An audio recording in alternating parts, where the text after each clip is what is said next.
Je ne sais pas, mais je crois que Abdourahmane Bari est en retard. Lamine, je ne sais pas si tu ne vas pas introduire Bachir. Alors oui, moi je suis là. Oui, je t'ai vu toi. Tu viens de rentrer. D'accord. Sur la pointe de pied. Bon, on est tout de suite ensemble pour rappeler à tout le monde à l'ordre, je ne sais pas ce qui est arrivé. Voilà, on est tous ensemble. Là. Je ne sais pas quel est le truc. Abdoulaye, tu peux introduire en attendant, s'il entre tantôt, il peut reprendre éventuellement. D'accord. D'accord. Donc alors, bonsoir. Je salue tous les auditeurs de Fréquence Ganda, de tous ceux de l'Amérique où il fait extrêmement froid aujourd'hui. Aujourd'hui, notre émission sera sur la version française d'une émission qu'on avait faite en Poulap, qui porte sur la fortune de Sékou Touré. Vous savez, on nous a fait croire pendant longtemps ici que le PDG, que c'est que la famille de Sékou Touré ne s'est pas enrichie au pouvoir. Alors nous avons donc fait des recherches et pour venir quand même éclaircir le public sur cet aspect-là. Parce que Sékou Touré a gouverné la Guinée pendant 26 ans. Et pendant ces 26 ans, il n'a pratiquement rien construit dans ce pays. Il n'a rien réalisé. Et pourtant, pendant ces 26 ans-là, ils ont exploité les ressources minières du pays. Ils ont confisqué la production agricole des paysans. Ils ont bâti le bétail du pays. Donc, Et pendant 26 ans, sa famille vit tranquillement en Guinée.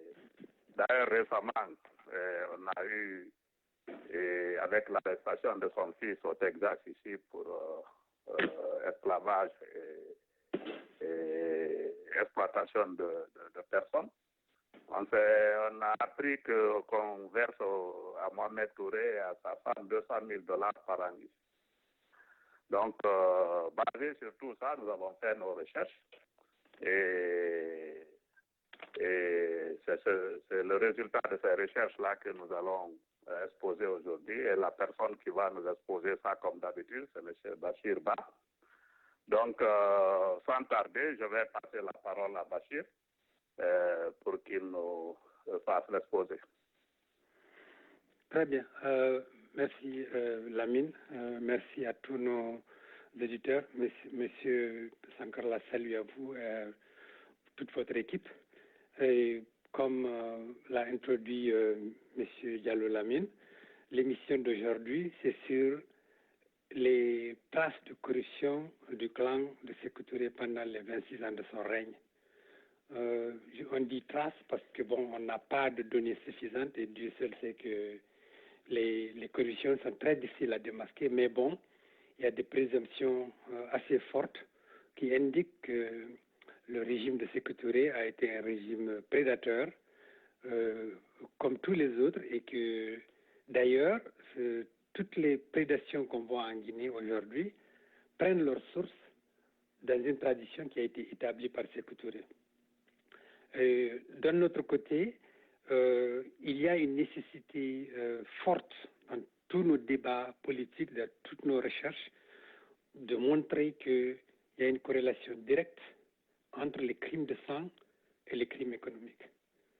Parce que les gens ont tendance à séparer les deux, ils sont intimement liés, l'un n'arrive jamais sans l'autre. Ils sont intimement liés. Quand les gens tuent, c'est pour pouvoir soit éliminer des adversaires pour pouvoir voler, ou bien éliminer des vieux compagnons, ou bien masquer leurs propres crimes économiques. C'est toujours extrêmement lié. Donc quiconque s'évertue à dire que il y a des crimes de sang sans crime économique ou il y a des crimes économiques sans crime de sang, il se court fondamentalement dans la compréhension de notre histoire. Ils sont intimement liés, mais grâce à la propagande dont le PDG était maître, ils ont réussi toujours à travestir notre histoire et à présenter Sékou Touré comme un homme intègre. Et l'histoire étant têtue, on va démontrer aujourd'hui que, comme je l'ai dit, ces crimes politiques étaient intimement liés au pillage de nos ressources. On a suffisamment documenté, les historiens et nous-mêmes, pendant ces 2 dernières années, le caractère violent, dictatorial et sanguinaire du régime et de sa famille.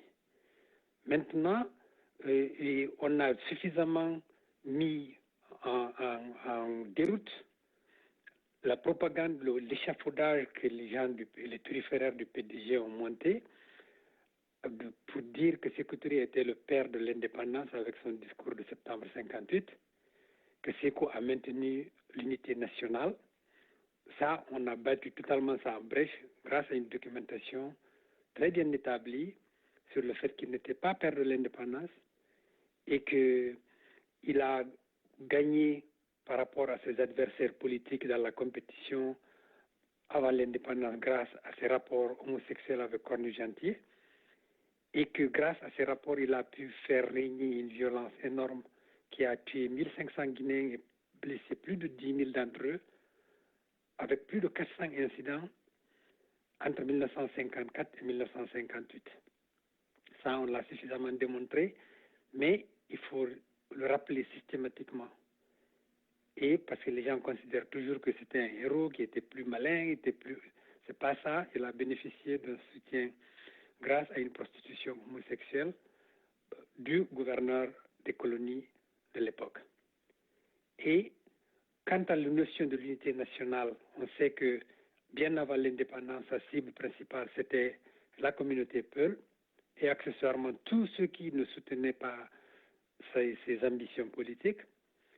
Et il le démontrera bien qu'ils aient cherché à travestir l'histoire et à totalement taire la violence qu'il a exercée avant l'indépendance. En 1976, il s'est attaqué en public dans plusieurs discours contre la communauté peul qu'il a traité d'étrangers. Il a appelé les autres communautés à faire des pogroms et un génocide. Donc, l'indépendance, on a pu démontrer que c'est absolument une escroquerie, le rite de l'indépendance. Le champion de l'unité nationale et de la révolution africaine, on a suffisamment d'éléments pour démontrer que c'est absolument une autre escroquerie historique qu'il faut absolument ruiner pour le bien-être et l'avancement de notre pays. Il reste alors aux turiféraires quelques refuges, que c'était un homme au goût simple, que c'était un incorruptible et une personne honnête, et avec des variations qui consistent à dire que ce n'était pas lui qui tuait, c'était pas lui, c'était son entourage.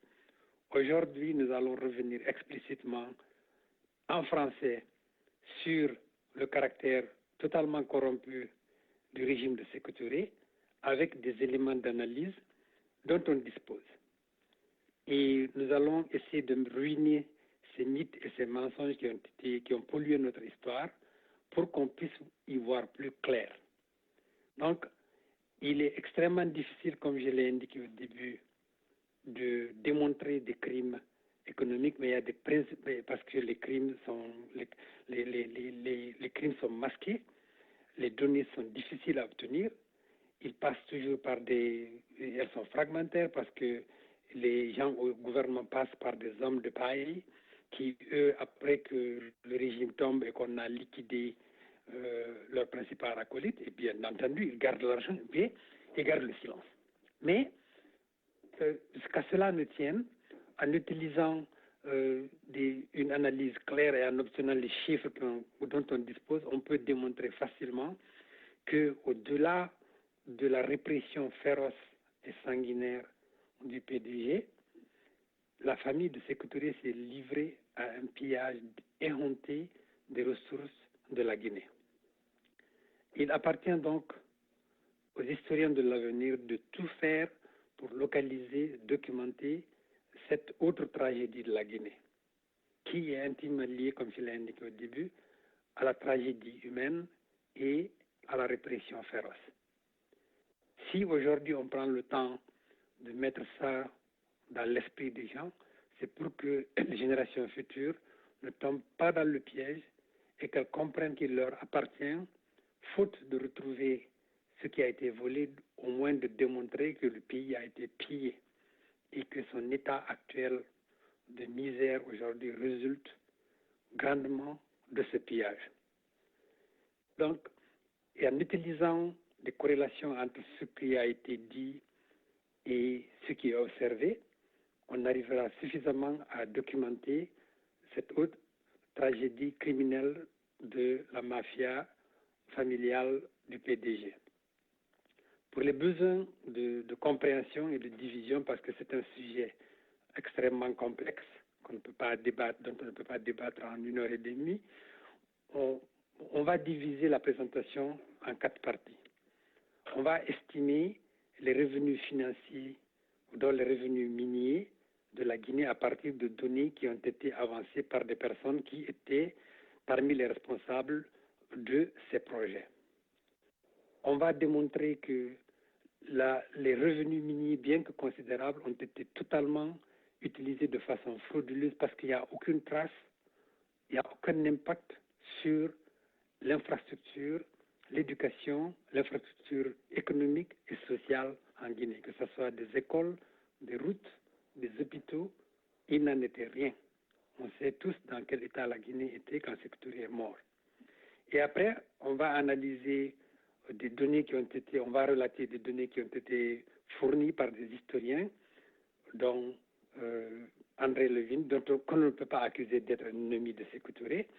Et finalement, comme la vérité historique est toujours très têtue, on va aborder la question de savoir comment vivent et ont vécu les descendants officiels de Sékou Touré, à savoir son fils qui vient d'être reconnu coupable d'esclavage et donc, que les autorités américaines, dans leur enquête, ont montré bénéficier d'un revenu considérable de $200,000 d'une source étrangère.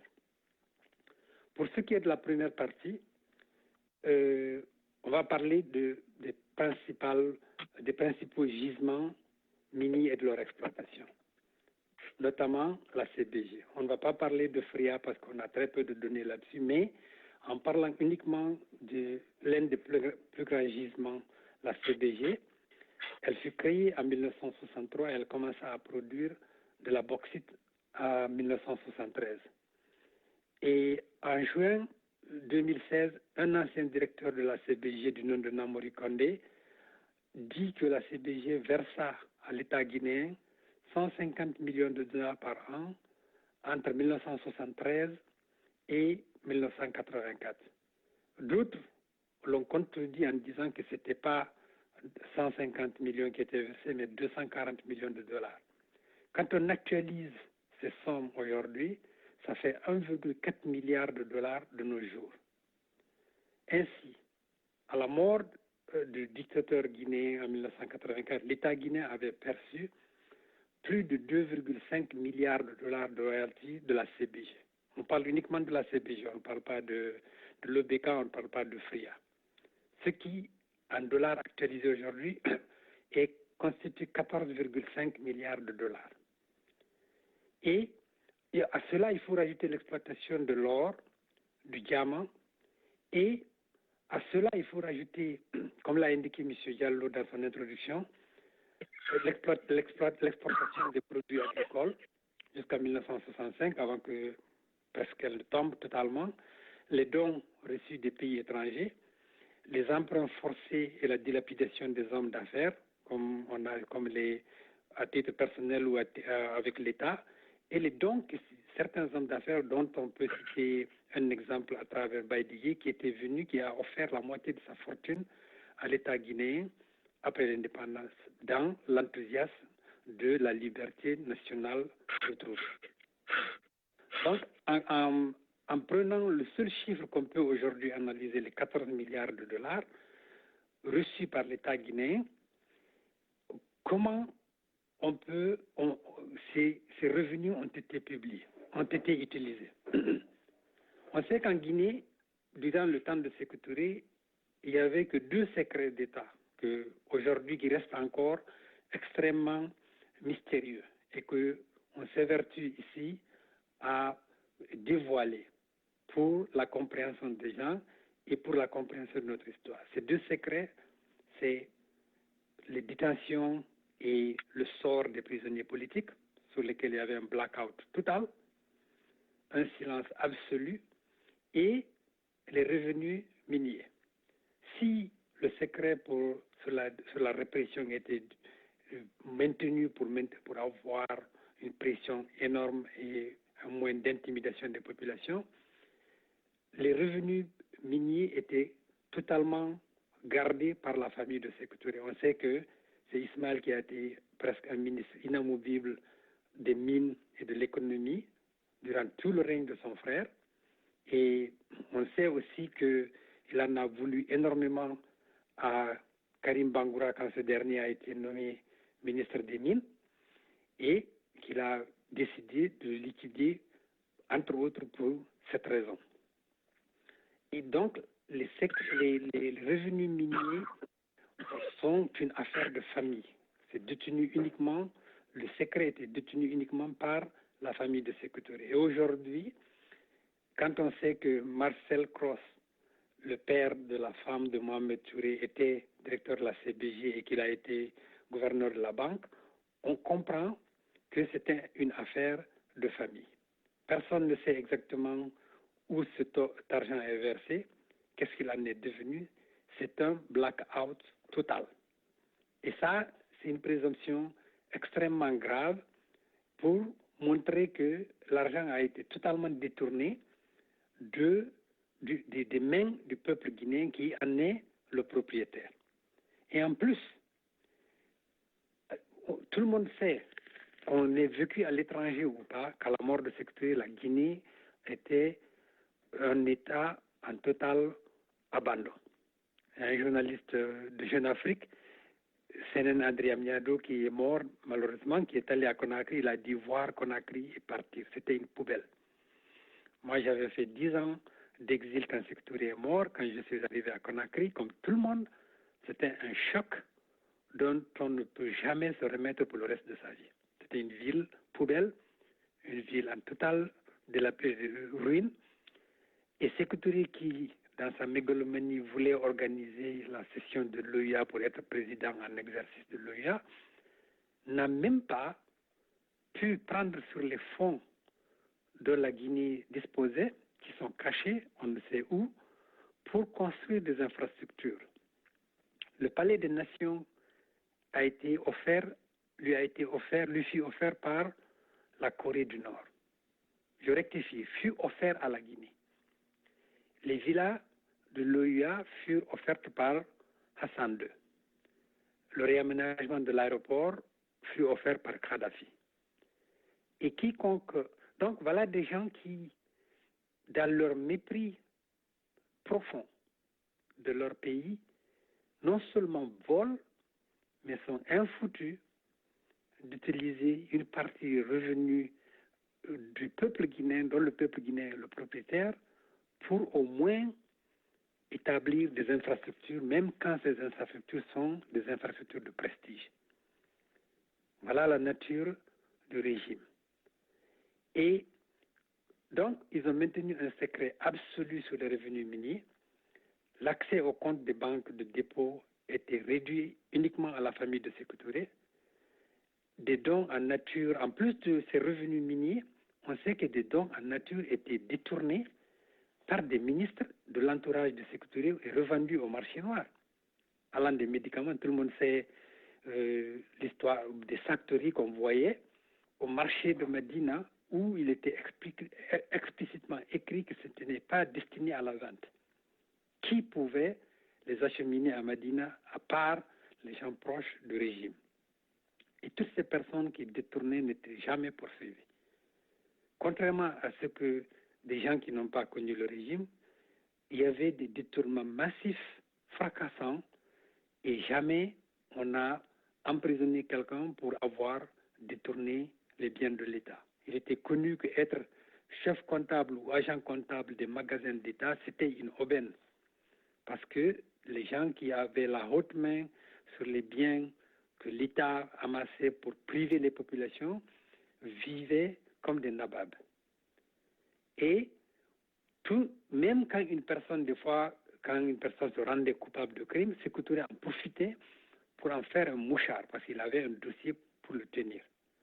Et parallèlement à ça, et contrairement à toutes les dictatures du monde, l'une des caractéristiques majeures, et ça est triste, du régime de Sékou Touré, c'est le fait que, en même temps qu'on encourage le vol, en même temps qu'on pille les biens de l'État, en même temps qu'on maintient un secret absolu sur l'utilisation des biens de l'État, et en même temps qu'on prive le peuple des fruits de son labeur et des revenus des biens de la nature à doter le pays, en même temps que ça, parallèlement à ce processus, on réprime férocement les cadres intègres et on réprime férocement les entrepreneurs. On en a fait une liste ici allant des Petit Touré au Baïdiye, au Baba Diogo, et ça c'est pour les hommes d'affaires connus de l'époque, et sans compter les cadres qui ont été réprimés, et sans compter l'élimination totale pour avoir la haute main sur l'alimentation du pays, du commerce, afin de réduire les Guinéens en zombies affamés et faciles à manipuler. Voilà l'un des traits distinctifs du régime du PDG, qui le met à part de toutes les dictatures féroces que l'Afrique a connues. Affamer son peuple volontairement pour pouvoir le manipuler. Voilà. En même temps, voler les biens que dont la nature a doté la Guinée. Voilà donc la nature de ce système. Et ça, personne ne peut, en comparant les données, l'échantillon de revenus qu'on a donné ici et l'état et la vie que mènèrent les Guinéens, personne ne peut soutenir valablement qu'il n'y a pas eu dilapidation coordonnée et à grande échelle des biens de la Guinée par la famille de Sékou Touré. Et les données qui ont pu être recueillies, parce que l'histoire, comme je l'ai dit, est têtue, après la mort de Sékou Touré, comme les langues se déliaient, bien, Radio France a fait une émission dont on va relater le contenu. On ne connaît pas le bien fondé, mais qui laisse une présomption de très mauvais goût sur la façon dont la Guinée a été spoliée. La Radio France, et je lis ici, ce qui est écrit par un historien du nom de André Levin, qui ne peut pas être compté parmi les ennemis de Sékou Touré, qui a écrit un livre très très fouillé, qui était une thèse de doctorat d'État à l'université d'Aix-en-Provence, donc il ne peut pas être un ouvrage léger, même s'il contient des erreurs. Eh bien, il créditait le même André Levin dans son volumineux mémoire de thèse, Sékou Touré de 147 millions de dollars suisses en Suisse, 840 millions en Angleterre, 150 millions de cédilles à la Banque centrale, un château à Rabat, une villa à Casablanca, un domaine de 36 km² avec 42 villas à Fès, un château en Espagne, un en Arabie Saoudite, un à la Jamaïque et un immeuble de 16 étages à Paris. Bien sûr, comme on l'a dit au début, toutes ces propriétés peuvent être avec des prête-noms, donc il est très difficile de les retracer et de les réclamer au profit de la Guinée.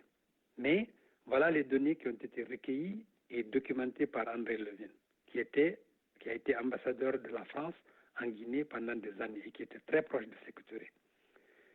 Ce même André Levin, à travers cette émission, crédite le fils Mohamed, qui est aujourd'hui reconnu coupable de crimes extrêmement graves aux États-Unis, 75 millions de dollars en Suisse et une usine avec des actions sur une usine de montage de montres de marque Enicar en Suisse.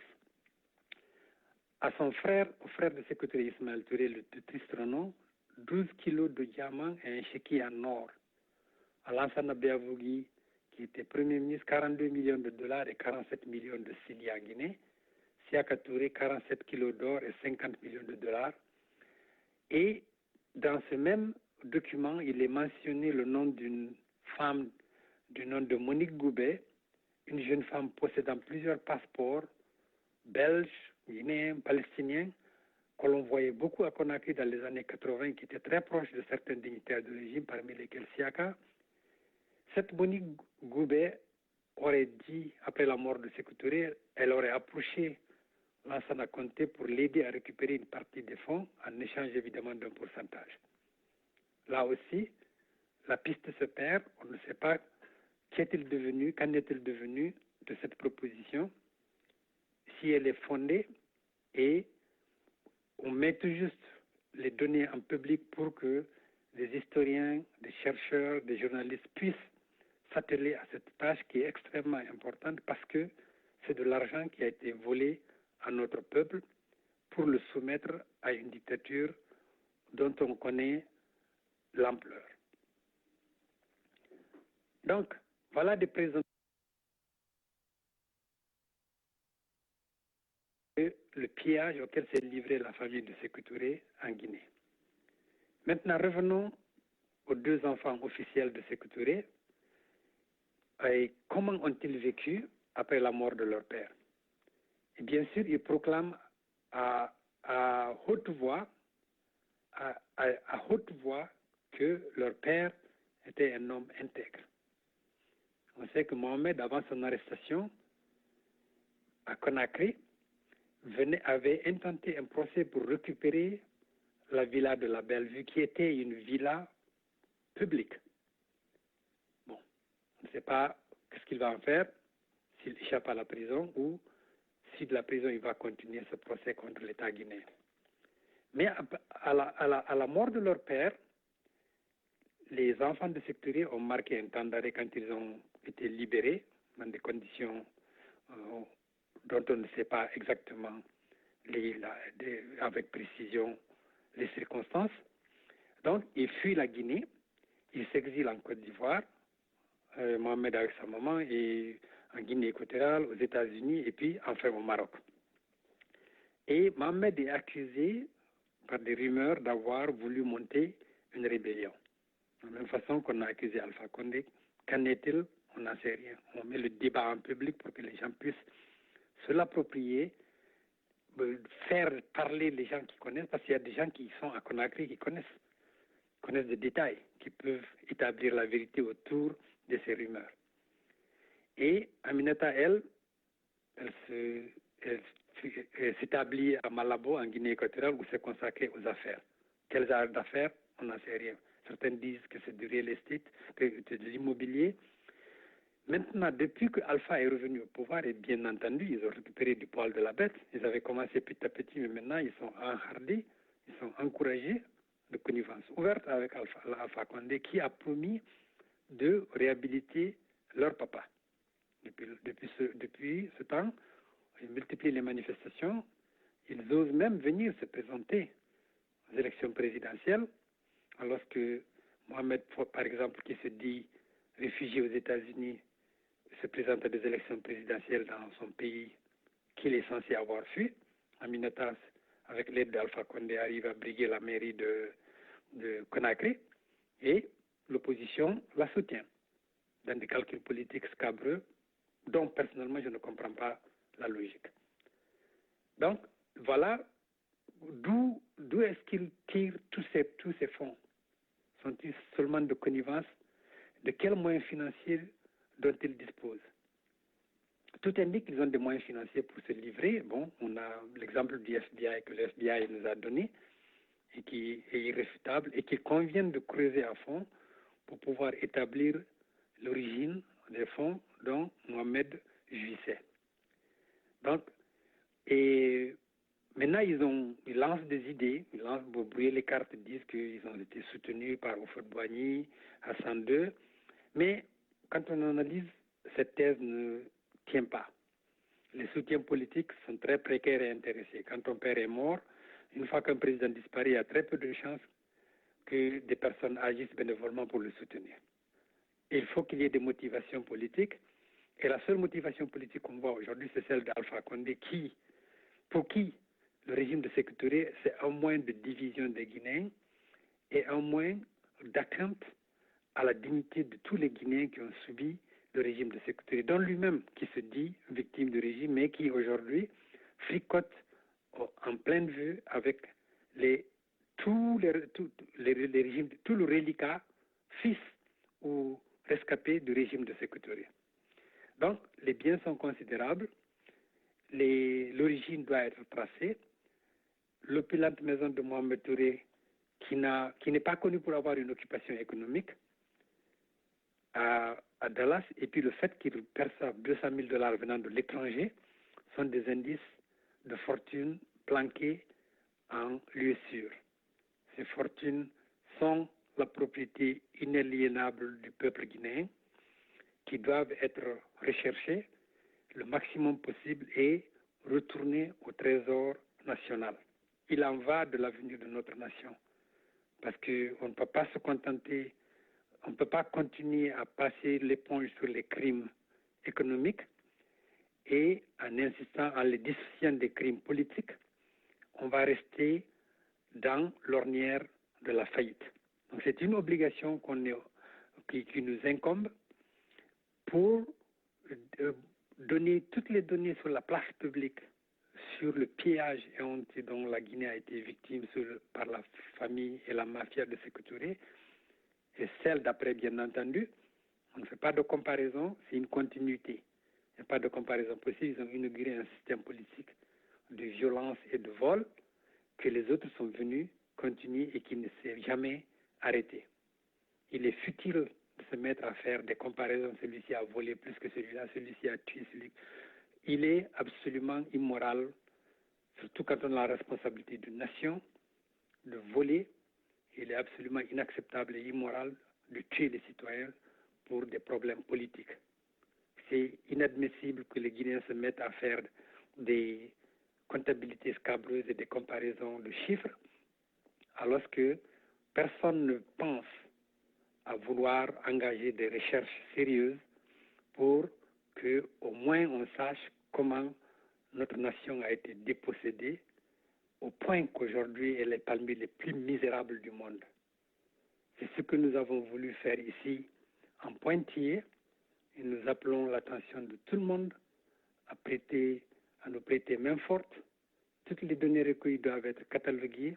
Il n'y a aucune donnée qui n'est pas importante pour qu'on puisse reconstituer le puzzle et qu'on puisse donner une image claire et précise de cette dictature sans nom qui a laissé des millions et des millions de gens dans une nécessité crasseuse. Donc je m'arrête là parce que je sais que M. Lamine a des données qu'il va vouloir ajouter, ainsi que des commentaires.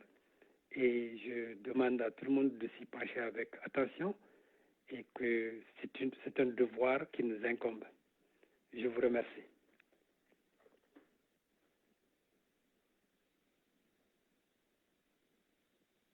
Alors, merci Bachir. Je ne sais pas si M. Barry est en ligne.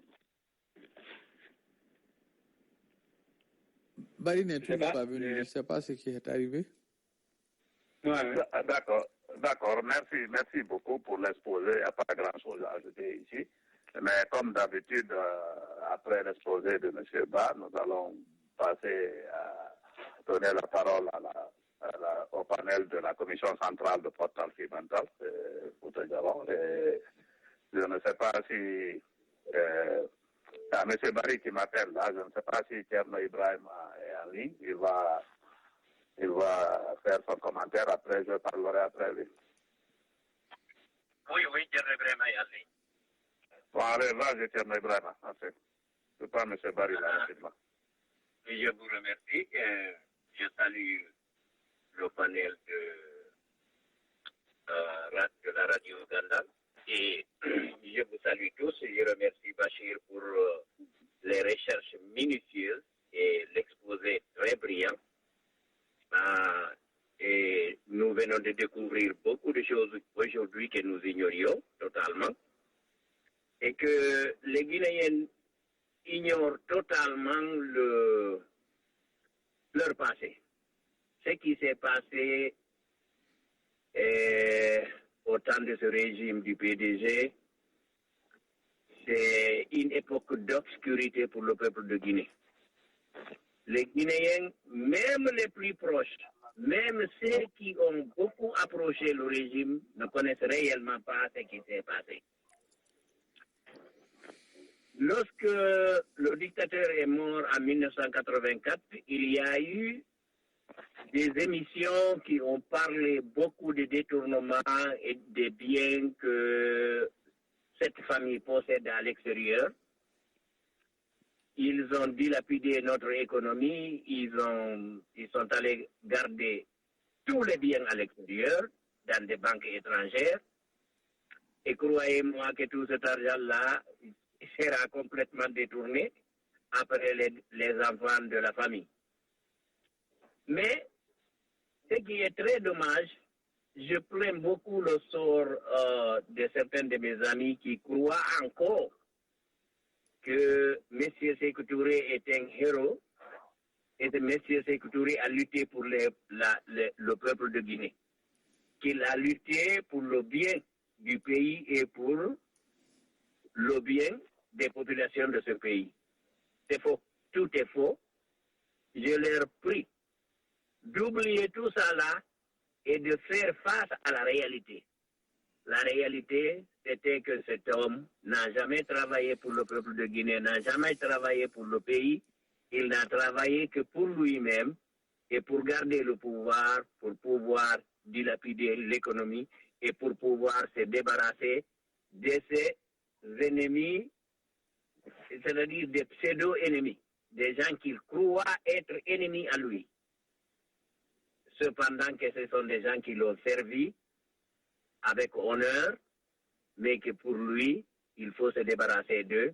Il faut d'abord les torturer avant de les tuer.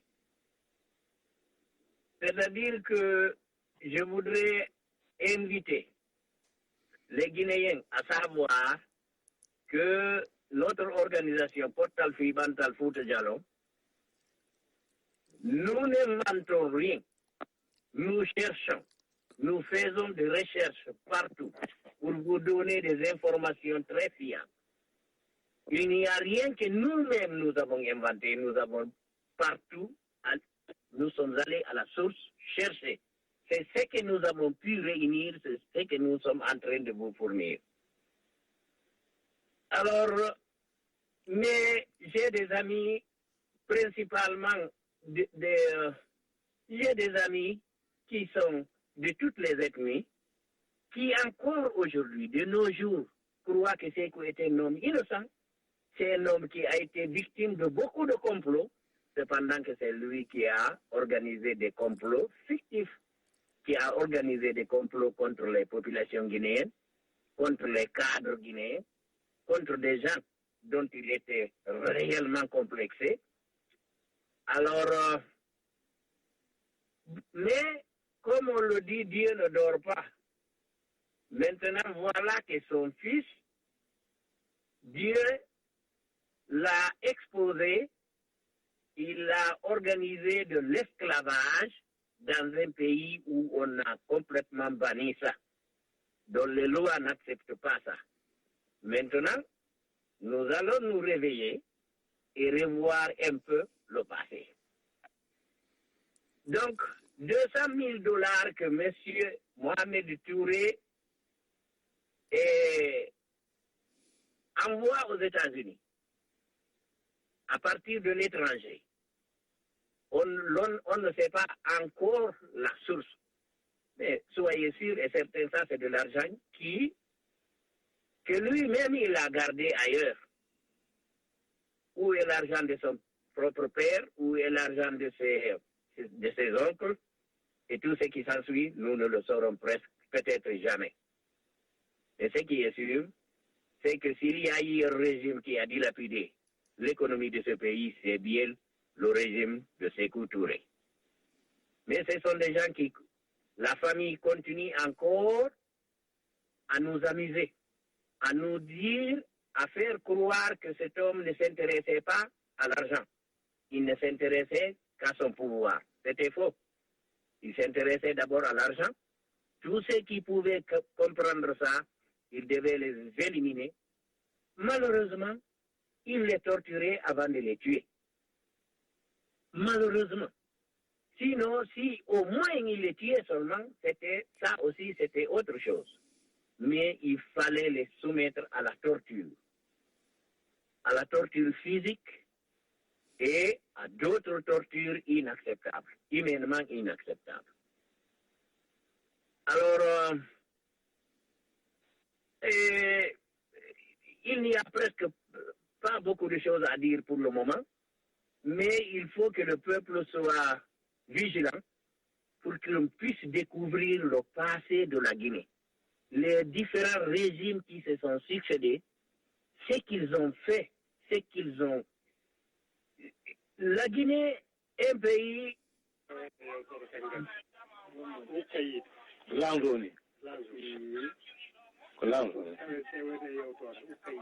y a quelqu'un... ok. Donc, malheureusement, le pays-là se trouve aujourd'hui parmi les plus pauvres du monde, les populations parmi les populations les plus pauvres du monde, cependant que nous tous, nous savons ce que la nature a doté à la Guinée. Cela est vraiment dommage. Et surtout s'il y a des régimes encore qui continuent à protéger le régime du PDG, ça c'est très grave. Donc, je vous remercie, c'est ce que j'avais à dire. Et nous allons encore continuer à donner des informations de tout ce que nous pourrons vous donner des informations à la population et surtout aux jeunes qui ne connaissent pas le régime de Sékou Touré. Je vous remercie.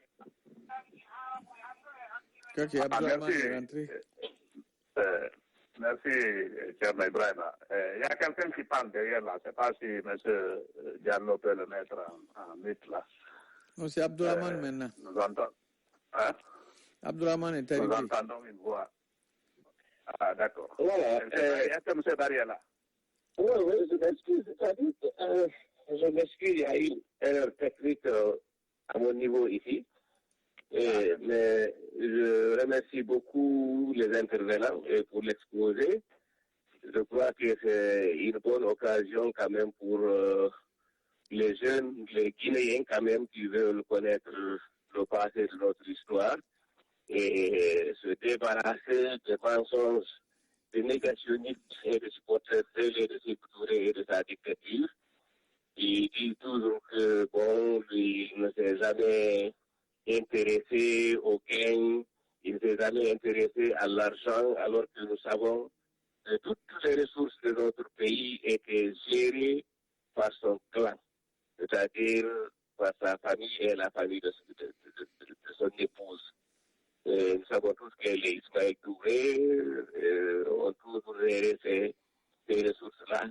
Il y avait même à la bord de Sékou Touré, il y avait cette femme, je crois que c'était une Hollandaise ou bien une Belge, qui était à Conakry et puis que le CMRN avait retenu pendant quelques moments et a fini par libérer pour ne pas qu'il y ait la transparence sur la gestion. Donc, et aujourd'hui, comme vous venez de le dire, quand on voit que son enfant aujourd'hui est là, qui est impliqué qu'on a trouvé vraiment coupable d'esclavagisme, alors que son père clamait partout que lui c'est pour la dignité de l'homme, et puis que d'ailleurs que c'est lui qui a fait à Mantan, parce que nous avons démontré ici que c'est lui qui a pas, ce n'est pas lui qui a mis fin à l'esclavage en Guinée.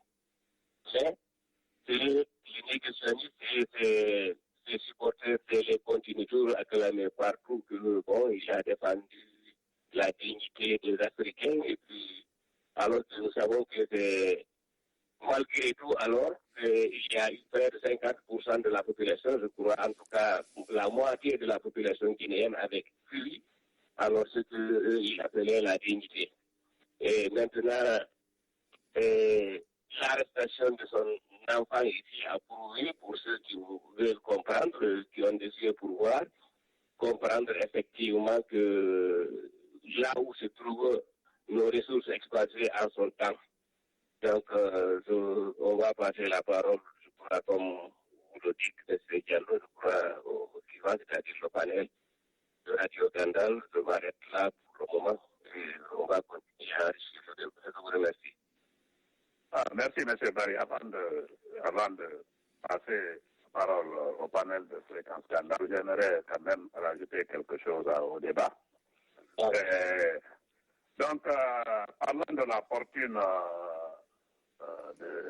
de Sékou Touré et de sa famille, il y a un Marocain qui s'appelle Moumen Diouri, un auteur marocain qui a écrit un livre en 1991 qui s'appelle, qui est titré À qui appartient le Maroc, c'est le titre du livre.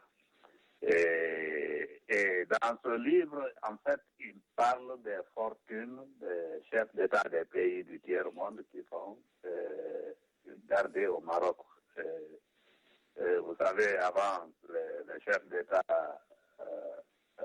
envoyaient leur argent en Suisse, l'argent volé dans leur pays, ils les envoyaient dans les banques suisses. Mais maintenant, depuis un moment, beaucoup de chefs d'État envoient leur argent, les biens détournés au Maroc. Donc le Maroc s'est substitué à la Suisse comme refuge financier des grands dictateurs. Et dans ce livre-là, où il parle en fait de la corruption du régime marocain, il mentionne justement à la page 231 que Sékou Touré a une fortune qui vaut 4 milliards de dollars qui était entachée au Maroc. Et donc, d'ailleurs, je vais rapidement lire le passage du livre. Et les gens peuvent se le procurer. Moi, j'ai eu une copie du livre, je l'ai acheté sur Amazon. Et donc, en fait, à la page 231, troisième paragraphe truc. Voilà ce que le livre dit. Hassan II est d'ailleurs le banquier de plusieurs dictateurs déchus. Ainsi, son grand ami, le Shah d'Iran, a confié à sa gestion 35 milliards de dollars. Une partie de son immense fortune appartient encore aujourd'hui à sa femme et à ses enfants. Le roi gère également, pour le compte de Mme André, de Mohamed et Aminata Touré, veuve, fils, fille de Sékou Touré, 4 milliards de dollars remis par l'ancien président de Guinée. Après le coup d'État qui a mis fin à 26 ans de dictature, le Maroc a d'ailleurs accueilli les sœurs de Sékou Touré et proposé de recevoir les autres membres de sa famille au fur et à mesure de leur libération par Lansana Conté en 1984, en 1987 et 1988. Donc c'est le passage du livre dans lequel on mentionne que Sékou Touré a entaché une fortune de 4 milliards de dollars au Maroc. Et vous savez, ce n'est pas un secret pour quelqu'un que beaucoup de dignitaires du régime de Sékou Touré se sont exilés au Maroc ou ont des villas là-bas. Et le plus souvent, ils racontent à qui veut l'entendre que c'est le roi du Maroc qui les a offert une villa, qui les finance là-bas, et ceci, cela. Mais c'est du vent. Hein? C'est des histoires à dormir debout. C'est l'argent qu'ils vont voler en Guinée, qu'ils ont placé au Maroc, qu'ils utilisent, qu'ils sont en train d'utiliser pour vivre là-bas. Et donc, toute la famille de Sékou Touré est passée par là. Ses deux sœurs, Nkumba et Ramata, et plus maintenant son fils à un moment donné, et sa fille aussi, et sa femme, sont tous passés au Maroc. Et je suis prêt à parier que les services américains vont nous donner des détails sur l'origine des 200 000 dollars qui sont transférés ici à Mohamed Touré au Texas. Donc,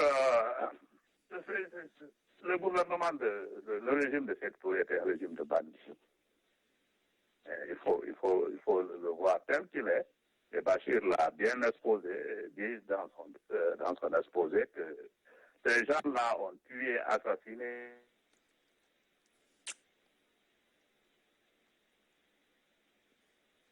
pour laquelle ils tuaient les gens là-bas, parce qu'ils ne voulaient pas partager ses fortunes. Nous avons ici parlé d'Ismaël Touré, de Sékou Touré, tous des ratés de l'école.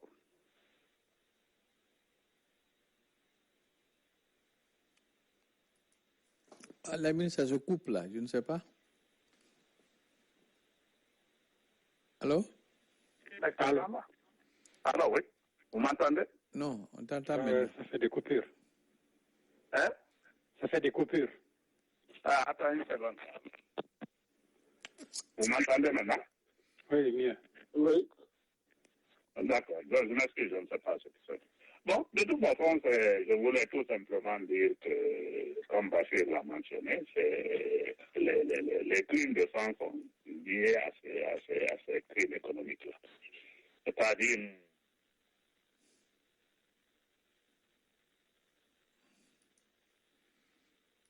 Il doit avoir un problème.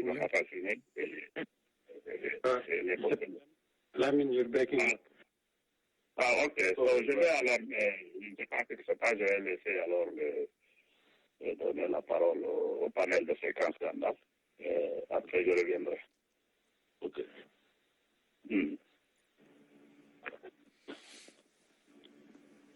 Bien, moi, j'ai pas grand-chose à dire. Je crois que vous avez tout dit déjà. Ce que les gens ne savent pas, c'est que Sékou a une fortune. Et Ismaël également avait une grande fortune. Une partie était au Canada et l'autre partie en Suisse. Il avait quelqu'un qui gérait sa fortune en Suisse. Donc ceci est établi, ce n'est pas un mensonge.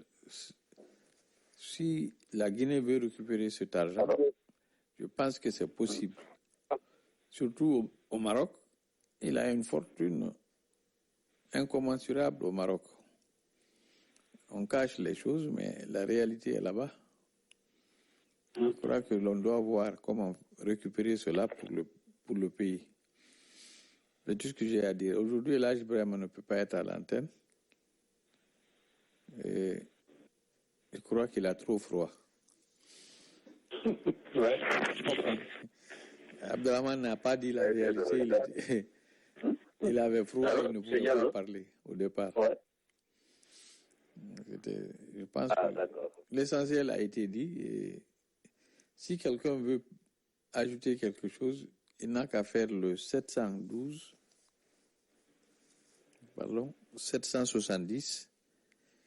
94. Et faire le code 76 20 38. Je répète, 712 770 94 et le code 76 20 38. Je voudrais ajouter une précision. Moi, je me souviens à la mort de Sékou Touré, le CNRN avait cherché à clarifier, avoir de l'éclaircissement sur, disons, la dette guinéenne vis-à-vis de l'Union soviétique, de l'ex-Union soviétique. Bon, pratiquement, puisque ceux-là qui connaissaient ces affaires d'exportation de bauxite, vous savez que le BK, c'était avec les Russes. Donc, pratiquement, il n'y avait pas de données disponibles pour le gouvernement parce que c'était une gestion familiale. C'était le clan qui gérait l'économie de la Guinée. C'est pourquoi, à la mort de Sékou Touré, moi, même jusqu'au moment où je quittais là-bas, j'étais beaucoup lié. J'avais des frères qui étaient à l'ambassade là-bas. Mais en fait, le gouvernement guinéen ne savait pas combien, en fait, il n'avait aucune situation concernant les transactions entre la Guinée et l'ex-Union soviétique. Donc, on va sur la si bien dit, et il a toujours répété, la Guinée n'a jamais été quand même une république. Un PDG n'a jamais été un parti politique. En fait, c'est ce clan-là qui a dirigé la Guinée comme une propriété.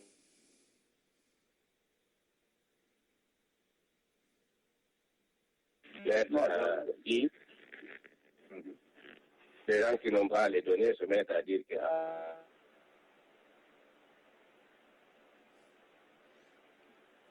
il y a une coupure aussi. Comme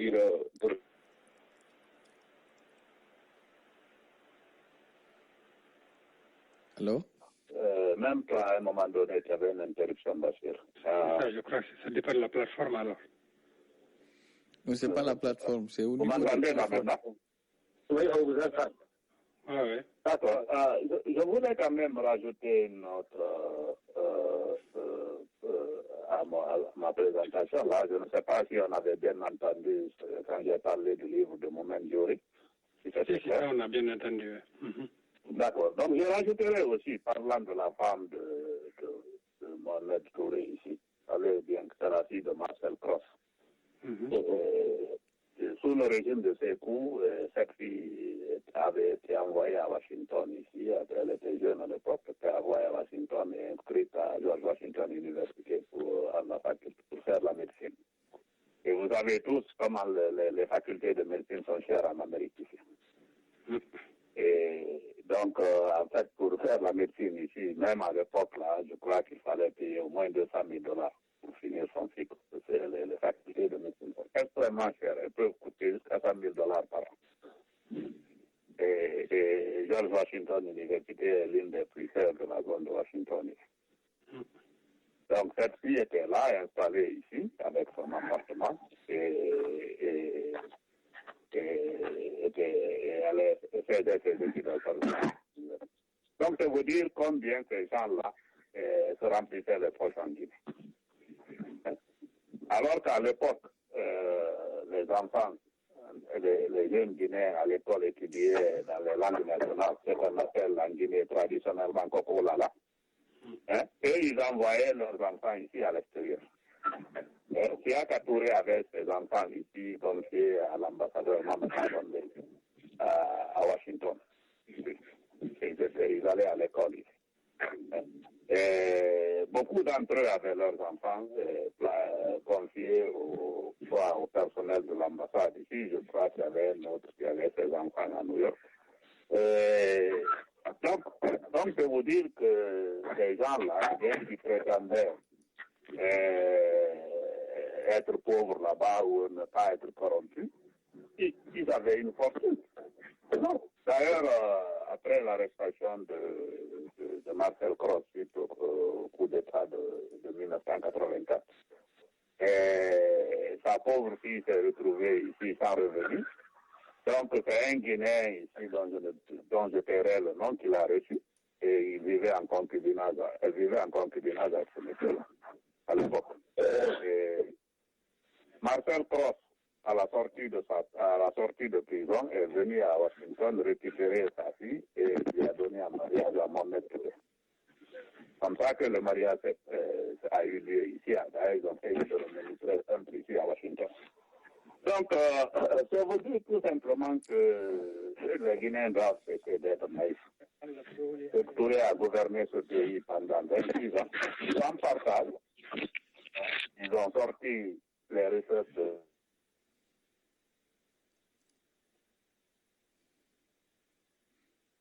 qui est derrière là. Alors, bon, je ne sais pas, c'est un régime de bandits, quoi, qu'on a eu, et pour masquer leurs crimes, ils se sont mis à tuer les gens. Et tout ce qui n'était pas de cette famille ont fini en prison. Et donc, c'est tout ce que je voulais rajouter ici. Tous ceux qui étaient dans le gouvernement de Sékou Touré, qui n'étaient pas de cette famille, ont pratiquement fini en prison. Donc, c'est ce que je vais rajouter. Il y a des gens qui parlent derrière. Donc, ok, j'ai fermé. Ils n'ont qu'à se mettre. Non, moi, ceux qui ne parlent pas peuvent mettre leur micro en mute. Non, j'ai fermé. Ok. Effectivement, monsieur Diop. C'est encore là, il y a des gens qui demandent des oui, il y en a qui demandent. Bon, je vais ouvrir pour eux. On va voir. D'accord. Barry. Bonsoir, frère. Bonsoir, oui. Vraiment, je les remercie encore tout ce qu'ils sont en train de faire. Moi, je me dis encore après l'exposé là que rien n'a changé. Et je sais que c'est vrai, ce que Sékou Touré a fait est mauvais, parce que vraiment c'est très dangereux. Et maintenant, dans ce compte vient, ils font la même chose. Alpha rien n'a changé. On ne connaît même pas aujourd'hui combien on doit aux Chinois là qui sont en train de nous voler tous les jours. Et toutes les sociétés qui sont là. Si en première république on ne sait pas combien on devrait, actuellement on se demande qu'est-ce qui va se passer après Alpha. C'est très grave. Et le Guinée ne fait qu'applaudir tous les jours. Et c'est des gens qui travaillent bien, ceci, cela. Écoutez notre RPG qui dit forme de Guinée, vraiment, on est très mal barré. Je vous remercie et du courage pour le travail. Merci encore.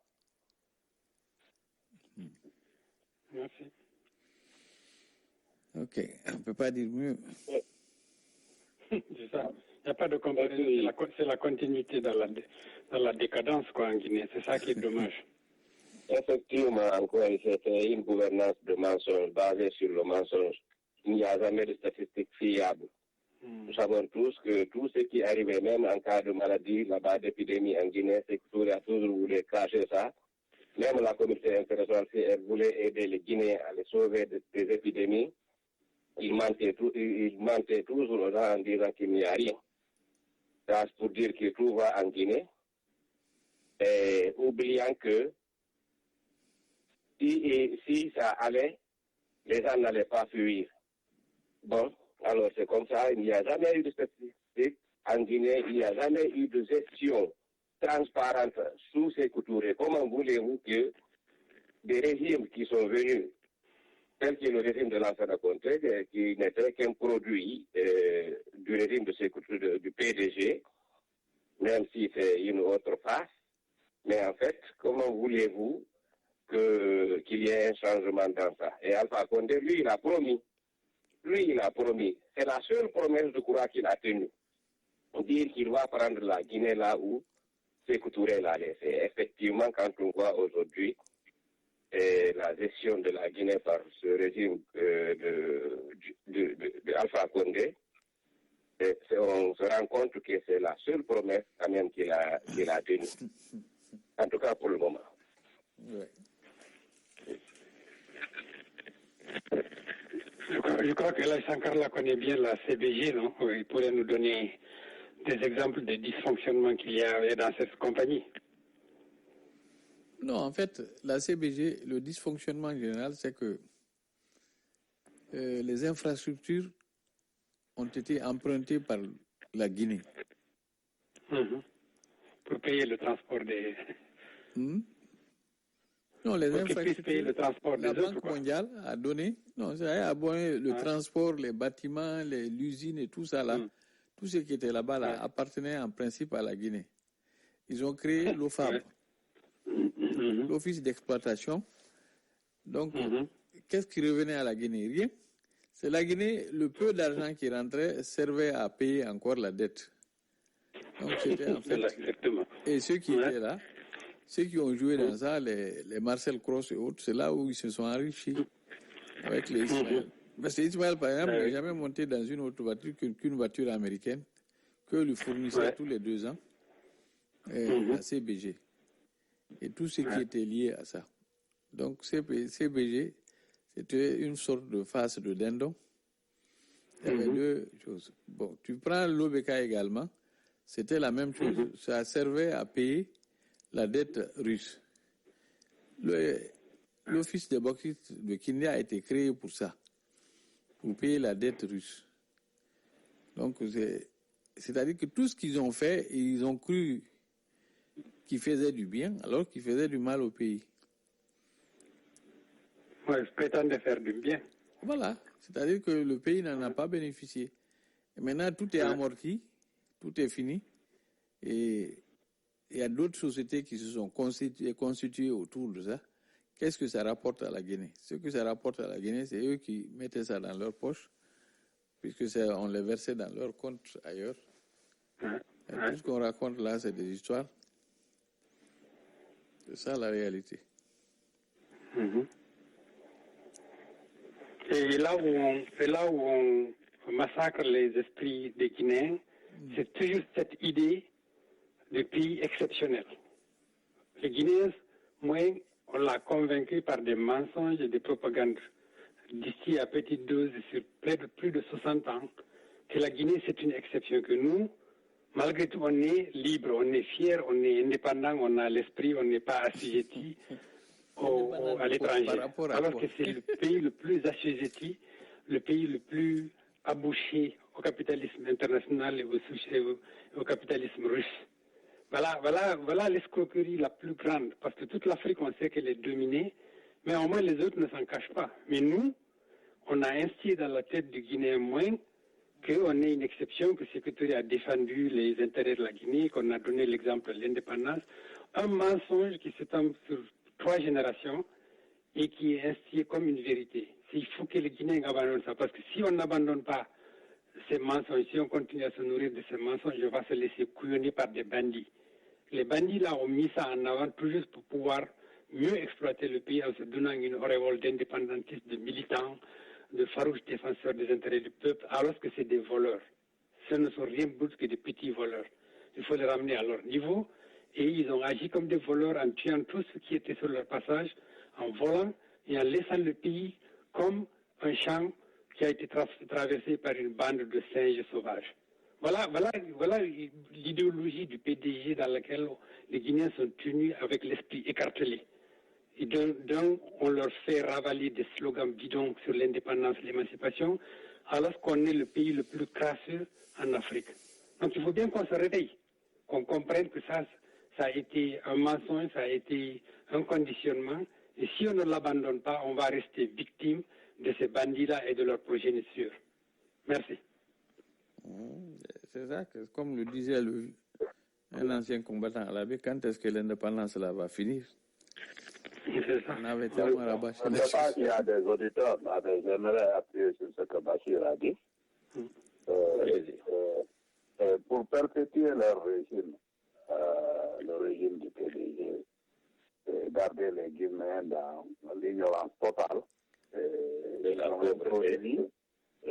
ont introduit le système d'enseignement en langue nationale, pour prétexte que nous devons étudier les langues africaines, ce qui semble être noble, mais eux, leur intention, c'était en fait d'isoler complètement les Guinéens, de faire en sorte que les Guinéens ne reçoivent des nouvelles que du régime. Parce que si tu ne parles pas français, ne parles pas anglais, tu ne parles même pas les autres langues du pays, parce qu'en Haute-Guinée, on enseigne en Malinké, au Fouta, en Peul, les régions forestières, les langues forestières, Gerdé, Tomates, ici, en Basse-Côte, tout. Donc, même entre les Guinéens, la communication aurait été difficile. Donc, seule la voie de leur voie de la révolution allait donner des nouvelles en langue nationale. Donc, les Guinéens auraient été complètement coupés du monde, n'auraient reçu que la propagande du PDG. D'ailleurs, si vous voyez en Afrique du Sud, quand le régime d'apartheid a voulu enseigner dans la langue des bords, là, et éliminer l'anglais à l'école, les élèves se sont révoltés. Parce qu'ils savaient que c'était pour les isoler du monde, du reste du monde. Parce que quand ils parlaient anglais, ils pouvaient avoir des nouvelles des autres pays. C'est Barry. C'est pas qui parle. Non, c'est pas moi. Donc, c'était ça l'intention, en fait. Donc, comme Bachir vient de le mentionner, en fait, ces gens-là c'est-à-dire c'est l'incarnation même de Machiavel au pouvoir. Et donc, tout ce qu'ils ont fait, toutes les décisions prises, c'était pour monopoliser le pouvoir, pour pouvoir piller ce pays pour leur compte. Et entre-temps, ils envoyaient leurs enfants à l'extérieur étudier. C'est ce que je voulais rajouter à ce débat-là. Voilà. Moi aussi, je vais rajouter un peu. En fait, comme vous le savez, il a utilisé le système qu'il a qualifié de communiste. Ça, c'est pour faire accepter le peuple, par le peuple la paupérisation.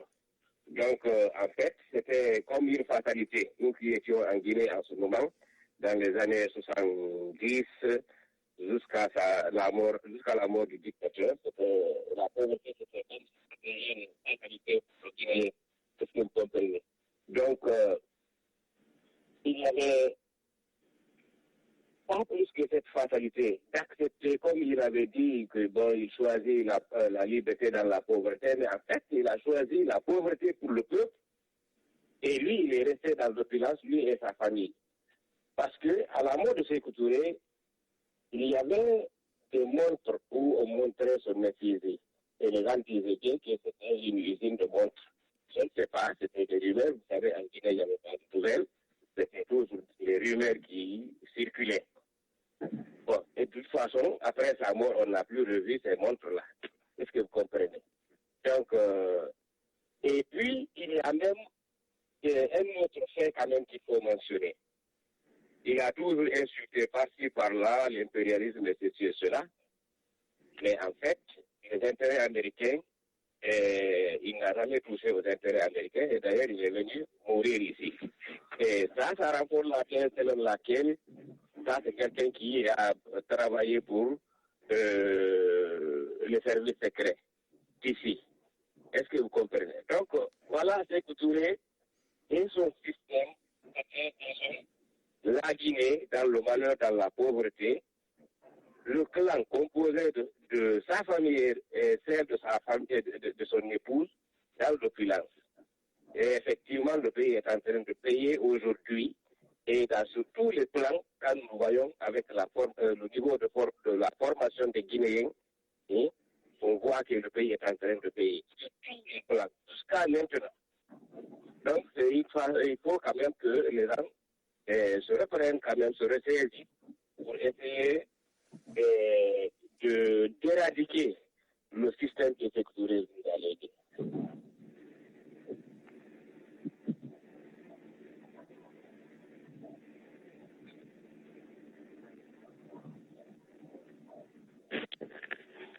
Très bien dit, Monsieur Barry. Alors? Oui, est-ce qu'il y a des gens qui demandent à intervenir, Monsieur Sankarla?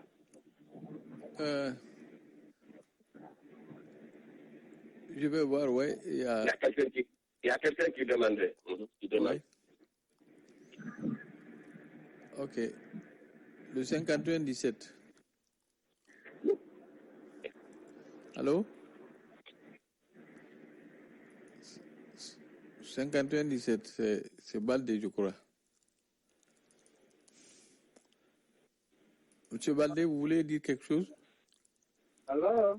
Allô, oui? Oui. Alors? Oui, je ne sais pas. Français, je ne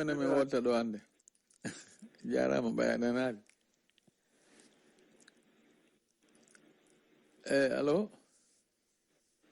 Oui, mi heewi kono ala Dieng. Awa. Ɓayno hannde ko émission français ko jentagol tumi ari ara e janngo kam pulaar inchallah.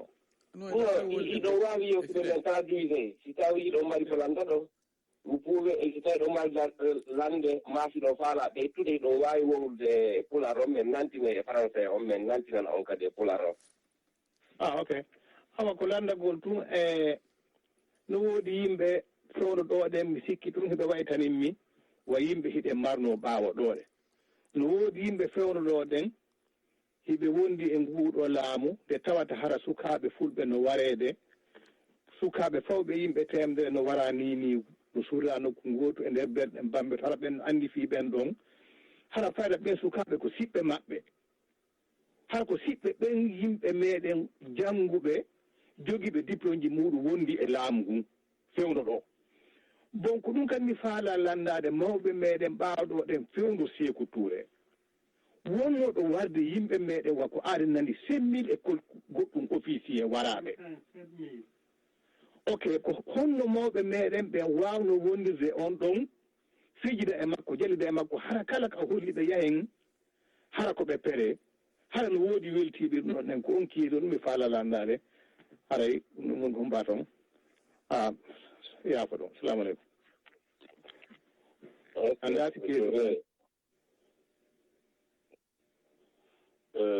Vous voulez traduire la Sankarela? Non, c'est vous qui allez traduire. C'est votre émission. Voilà. Alors, il dit que il lui semble qu'il y a actuellement des gens même qui pensent comme les gens dans le passé, comme dans le passé, que quand ils voient aujourd'hui qu'il y a des intellectuels qui sont dans le système, mais qui savent qu'il y a quelque chose de 103 personnes qui sont tuées par ce régime-là et enterrées au cimetière de Bambeto et qui continuent de travailler pour le système. Et que c'est comme si, et qu'est-ce que nous disons de nos parents encore avant, au temps de Sékou Touré, qui savaient tout ce que Sékou Touré était en train de faire sur les Guinéens, mais qui répondaient toujours à ses appels, qui étaient avec lui, qui souriaient et qui faisaient tout pour lui. Donc, M. Bachir, je crois que vous allez répondre, M. Lani Diallo. C'est le problème et les choses. Je crois que ça, c'est une question très importante. Ouais. C'est une question assez large, mais il faut toujours se resituer. Ce n'est pas spécifique à la Guinée, où les dictatures arrivent à manipuler les gens. Et les deux formes de manipulation les plus répandues, c'est soit la corruption ou la peur. On ne peut pas dire que tous ceux qui gravitent autour d'Alpha Condé sont des convaincus. Ils viennent tout juste pour profiter parce qu'on a installé un système où, pour pouvoir fonctionner normalement, se nourrir normalement, s'habiller normalement, il faut aller cirer les bottes des dirigeants. Bon, et c'est là où la répression économique est extrêmement forte. Même si tu es un homme d'affaires averti, si tu as un esprit d'entreprise et un esprit de gestion très poussé, ils sont là, ils t'attendent. Si tu ne vas pas leur donner, si tu ne vas pas payer, si tu ne fais pas semblant, eh bien ton affaire ne marchera jamais. Il y en a d'autres qui le font par opportunisme pur, ils s'en foutent, c'est leurs intérêts qui comptent. Donc c'est très compliqué, la question elle est très très complexe. Qu'est-ce qui permet aux gens d'adhérer à des dictatures? C'est une question très complexe et qu'il est très difficile à laquelle il est très difficile de répondre de façon rapide. Il faut l'aborder sur plusieurs angles et c'est pas spécifique à la Guinée. Mais ce qui nous importe ici, c'est de montrer les mécanismes par lesquels la dictature s'est instaurée chez nous. En montrant aux gens, en leur expliquant, en tout cas à ceux qui veulent comprendre comment le mécanisme opère, on peut les équiper pour qu'ils puissent résister s'il y a des organisations justement qui les poussent à résister. Parce que de tout le temps, il y a eu des organisations en Guinée, mais bon, la peur, le manque, la répression font que les gens les évitent et fonctionnent un peu en clandestinité, et même pas en clandestinité, principalement à l'extérieur du pays, du temps de secteur. Donc voilà, il faut d'abord éclairer les gens. Quand on les éclaire, ceux qui veulent combattre auront les moyens de combattre. Il y aura toujours des résidus ou une grande majorité d'opportunistes, de gens passifs qui ne cherchent qu'à régler leurs petites affaires. Ce n'est pas eux qui font l'histoire. Ceux qui font l'histoire, c'est ceux qui cherchent à changer la situation. Donc, nous ne ravalons pas à leur niveau, ne condamnons pas, ne faisons pas de condamnations généralisées. Essayons de voir ceux qui veulent se battre, qu'ils se comprennent, qu'ils s'entendent, qu'ils voient comment l'ennemi opère. En comprenant comment l'ennemi opère, on peut élaborer des stratégies pour le vaincre. Merci. Mais je crois qu'il y a une amalgame dans sa question. Parce que parler de nos parents sous Sékou Touré qui répondaient toujours à l'appel, je ne sais pas, M. Lamine Diallo, vous allez aussi essayer de répondre à cette partie de la question. Oui, c'est à peu près la même chose.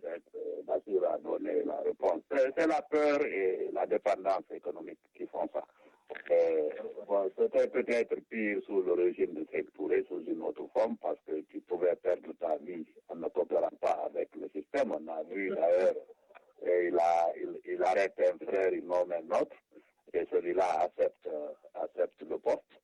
Et effectivement, bon, il y a la pression économique qui fait ça. Il y a aussi le faible caractère de certaines personnes.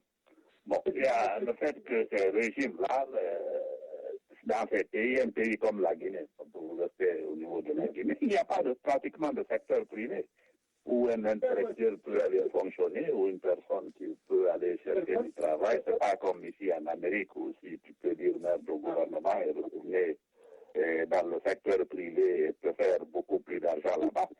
Donc, comme Bachir l'a dit, c'est un problème très complexe. Et l'essentiel, c'est comment se débarrasser de ce système-là, où toutes les institutions de l'État sont caporalisées et les gens en dehors du gouvernement et des entreprises, des fonctions du gouvernement n'ont pas un secteur privé où aller. D'ailleurs, une des réflexions que je fais au sujet des partis politiques, justement, c'est d'encourager les intellectuels à aller militer dans les partis politiques d'opposition. Parce que s'ils vont tous se regrouper par opportunisme du côté du parti du gouvernement, si par un jour ces partis d'opposition-là adhèrent au pouvoir, ils n'auront pas de cadre qui vont les préparer pour la gestion du pays. Parce que le plus souvent, ils se retrouvent avec des gens qui n'ont aucune formation dans les partis politiques, parce que les autres sont tous en train de chercher du travail du côté du gouvernement. Et c'est dangereux, parce que si pour une raison ou une autre, ils se retrouvent au pouvoir, bon, on se retrouve avec des médiocres. Vous voyez, par exemple, un des ministres de l'Éducation d'Alpha Condé ici, qui ne peut pas prononcer le montant de son budget. Et c'était un cadre qui était du RPG dans le temps. Et il est là-bas, peut-être de l'a récompensé parce qu'il était militant du RPG, mais c'est un erreur. Hein? Et tout ça, c'est dangereux pour le pays. Et nous devons faire très attention, nous battre pour changer ce système-là. C'est la seule solution. C'est ce que moi j'ai à dire sur ça. Et puis, je crois que quand il dit que, bon, qu'autant de ces Touré, nos parents encore qui répondraient tout à tes affaires. Non, mais ça, c'est très bien différent. Sous Sékou Touré, c'était le système de parti unique. Et nous savons ce qu'il y avait en disant non, même en ne pas en montrant une autre mine. Mais malgré tout, il y a eu de la résistance. Parce que nos parents ont perçu le PDG comme un système de dépravation de nos valeurs morales. Donc, moi, jusqu'à l'approche de sa mort, nos parents ont toujours hésité, ils ont toujours dit que le PDG, ce n'est pas le parti qui devait vraiment amener la Guinée vers le bonheur. Donc, de telle sorte que c'était par la force, c'était la dictature. Donc, c'est très différent de maintenant. Il ne faut pas dire que nos parents ont toujours répondu à l'appel du PDG. Non, c'est pas vrai. Mais il a dit certains. Il n'a pas dit tout le monde. Il a dit certains dans sa question. Voilà. Il a dit certains. Il n'a pas dit tout le monde. Et c'est vrai, mais le parti aujourd'hui, nous avons affaire à un système de parti unique, pratiquement. Parce que si tu n'es pas du RPG là-bas, mais tu ne peux plus travailler dans ce pays, dans aucune institution de l'État. Hein? Entre les fonctions politiques et les fonctions civiles. Hein? Mais on ne peut pas être du PDG actuellement, alors que je sais que quand il fallait venir quand il y a il fallait venir à l'Assemblée générale du parti, et obligatoirement, il fallait partir à l'Assemblée hebdomadaire du parti.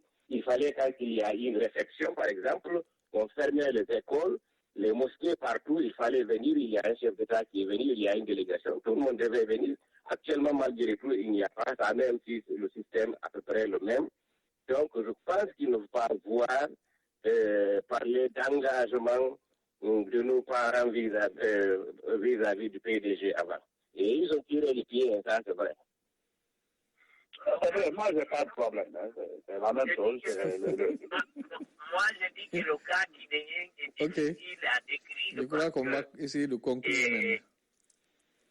Je voudrais dire que c'est difficile de faire une analyse très approfondie de la situation guinéenne parce que il y a des hauts cadres en Guinée qui croient que réellement la politique c'est comme ça, que quiconque vient au pouvoir c'est de remplacer ceux qui étaient là et de faire la même chose que ce que les autres la faisaient.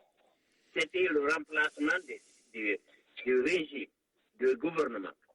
Donc chacun veut être président de la République pour remplacer l'autre président pour pouvoir faire ce que l'autre président faisait.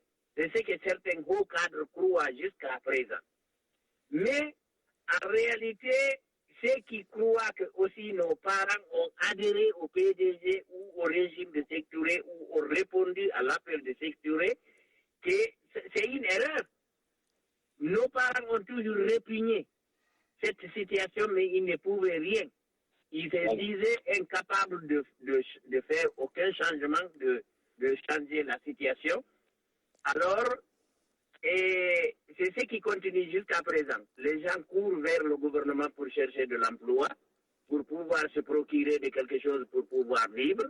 Les gens croient qu'on ne dit pas non au gouvernement, sinon on a des conséquences. C'est ce qui persiste jusqu'à aujourd'hui.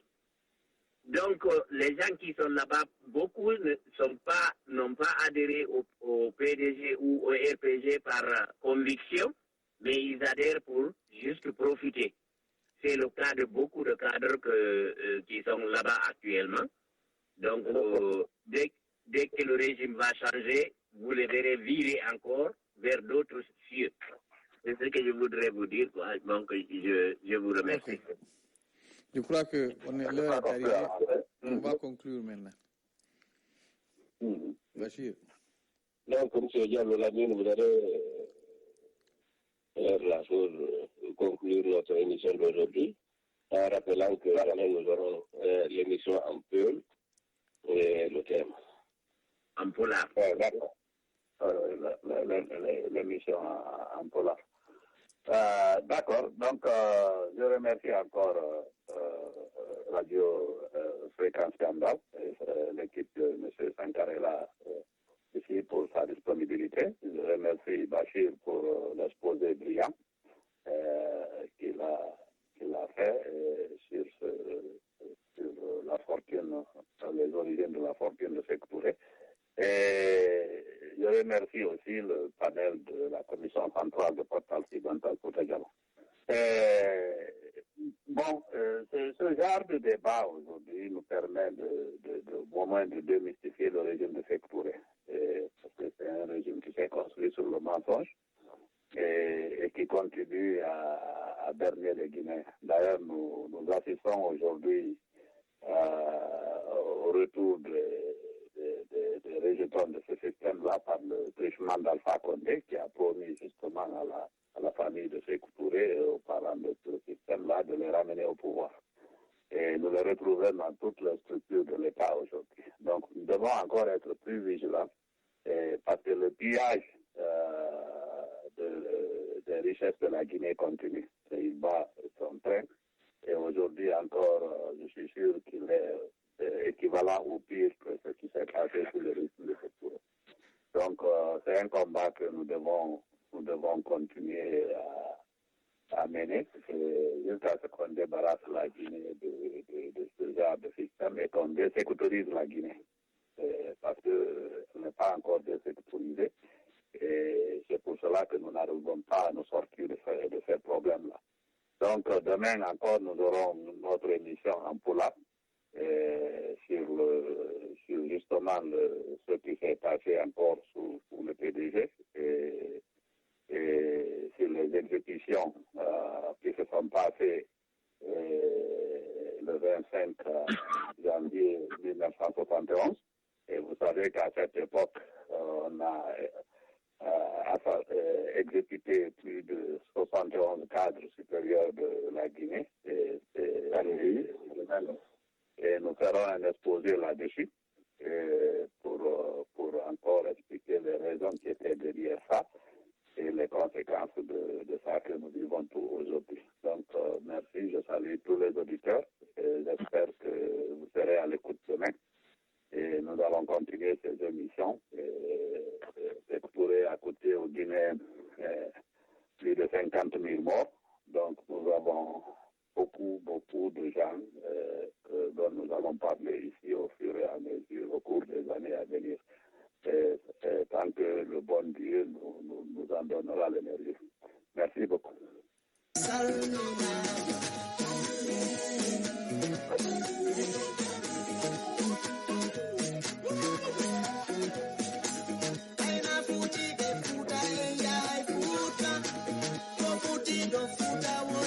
Satakuna, wale, waliteka